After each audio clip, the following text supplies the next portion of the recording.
রাত্রে শুয়ে থাকতে থাকতে হঠাৎই কি একটা শব্দ শুনতে পাই। তারপর দেখি বিয়েবাড়ি থেকে বাজির শব্দ শোনা যাচ্ছে। তো তারপর দিন সকালে আমি বসে পড়েছিলাম একটা ড্রেসকে আয়রন করতে, কারণ ওই যে বাজি ফাটছিল সেই বিয়েবাড়িটাই আমাদের ছিল নিমন্ত্রণ। তো এখন আমি তোমাদের সামনে একটা পার্সেল ওপেন করে নেবো, আর এটার মধ্যে ছিল আইভুড়ো প্যালেট। এখন আমি আমার ভুরোটাকে এটা দিয়ে এঁকে নেবো। তোমরা তো দেখতেই পাচ্ছ আমার ভুরোটা কিন্তু ভীষণই সরু, এর কারণে আমাকে কিন্তু ভুরো ফ্ল্যাকও করতে হয় না।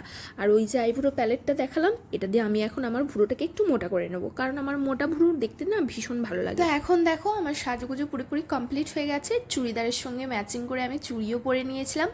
তো তোমাদের একটা জিনিস দেখাই, বাইরের অবস্থাটা শুধু একবার দেখো। বিয়ে বাড়ি তো যাবো, সাজুগুজুও করে নিয়েছি, কিন্তু কিভাবে যাব দেখো তো, এত বৃষ্টি পড়ছে। আর আমার বড়ও না সকালে বেরিয়ে গেছে, বৃষ্টির কারণে বাড়িও ফিরতে পারছে না। তো বরকে ফোন করে বললাম একটা টোটোওয়ালাকে আমাদের বাড়িতে পাঠিয়ে দিতে। তো দেখো টোটো এসে গেছে। তো আমরা এখন বৃষ্টিতে ভিজতে ভিজতে চলে যাচ্ছি বিয়ে বাড়ি।